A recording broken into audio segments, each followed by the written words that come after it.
Hi!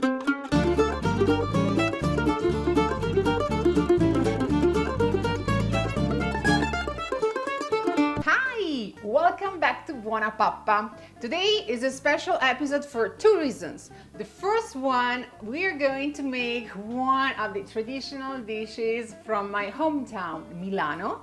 We're going to make risotto. And risotto is one of the first recipes that my mom teach me how to do. So, it's a very special family recipe for me. And we're going to make a kind of kids-friendly risotto. But I have to say that the risotto in any version is very kids-friendly. And the second reason is that today we're going to collaborate with Sorted. Sorted is an amazing YouTube food channel. So I'm sure you already know those guys. Check their channel.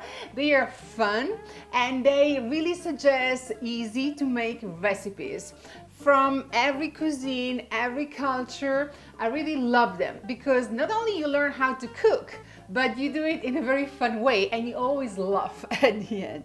So check them out. And they had a brilliant idea. They asked all the Tastemade Network members to suggest a traditional recipe from their hometown. That's why today we're going to make risotto. Let's see together how to make sweet peas risotto.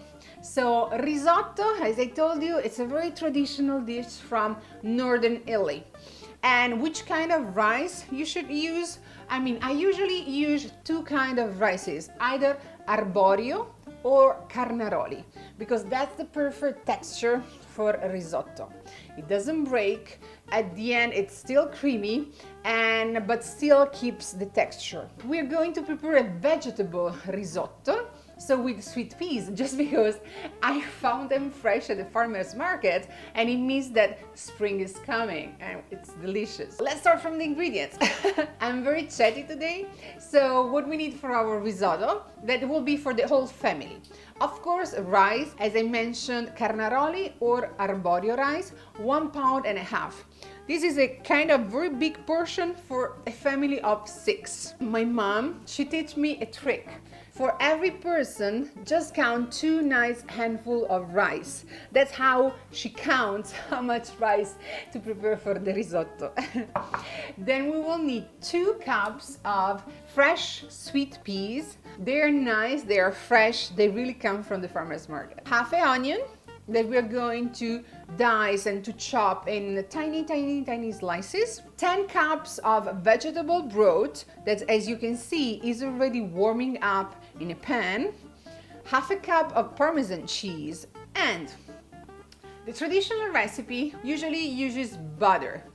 Today I'm going to substitute butter with a very creamy and tasty cheese that is called Robiola or Crescenza.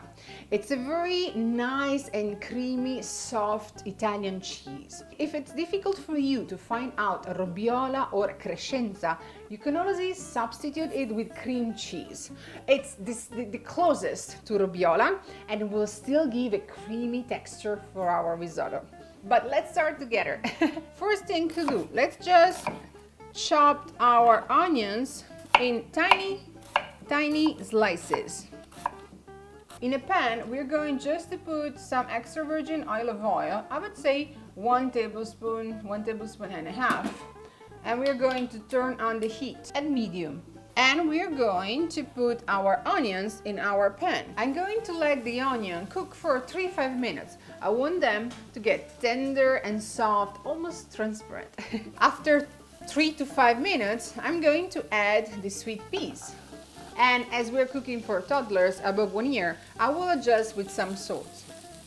Just a pinch of salt will be fine. I will let the sweet peas cook for 10 minutes. So meanwhile, my vegetable broth is warming up and I have here another pan, a nice big pan where I will cook the risotto. 10 minutes later, the sweet peas, they are perfect. We're going to take a blender and a nice container and we're going to put half of the quantity of the sweet peas in the container because we're going to make a puree. And we're going to add 2 ladles of vegetable broth to our sweet peas in order to make a very liquid puree. and we are going to blend it.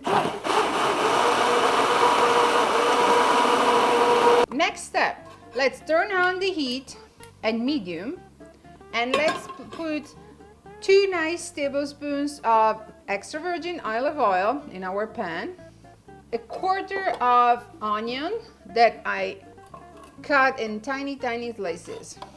We're going to let the onion cook for same time, 3 to 5 minutes. And we keep stirring. We do not want the onion to get burnt. We just want them to get tender. It's time to add our rice. And this is a very important phase for the risotto. Keep stirring our rice and let basically the oil surround our rice grains for 1 to 2 minutes. Why it's important? Because basically in this phase, the oil or the butter, if you're going to use the butter, it's protecting the rice grains with a kind of invisible layers that will prevent the rice grains to kind of destroy and dissolve in the cooking time, like when you boil the rice, and will allow the rice just to release the starch without dissolving. So this is one secret of the risotto. So 1 to 2 minutes. And now it's time to start adding the vegetable broth. I'm going to add at the beginning like 5 ladles of vegetable broth, and I will keep stirring. Now that's the other secret of the risotto. Starting from now, just put the timer at 18 minutes. That's the cooking time of the risotto, 18 minutes. And it's also time to add our sweet peas puree. We need to keep stirring and adding slowly the vegetable broth. When we will see that the broth starts evaporating, we will add some more vegetable broth. You will see that basically the rice will slowly start releasing the starch, so our risotto will get creamier and creamier, and of course the rice will cook. See you in 18 minutes in order to add the last ingredients. Bye! 18 minutes later, and look at the final results. So our rice is cooked and our risotto is creamy, not too liquid, not too dense. Look, that's the consistency that you really want to obtain. Now it's time to turn off the heat and add our final ingredients. Let's start from the Italian cheese I was mentioning you, so Robiola, Crescenza, and let's stir our risotto so that the cheese will melt with the rice. And let's add also our nice Parmesan cheese. Why I decided to add cheeses instead of butter? Because the sweet peas, they are very sweet, as you know, as the name says. And the cheese will give a nice salty balance to the sweetness of the sweet peas, and I think that their marriage will be a perfect one. Our cheese is melted, and a very final touch, the sweet peas that we left, so that we'll have a nice bright green color for our toddlers and also a nice texture. Look at it. Our risotto is ready to be served. It's time to call the family and to enjoy the risotto. Today's recipe was sweet peas risotto with cheeses, and we're going to see each other next week with another recipe from BuonaPappa. So see you next week. Ciao! Ciao ciao!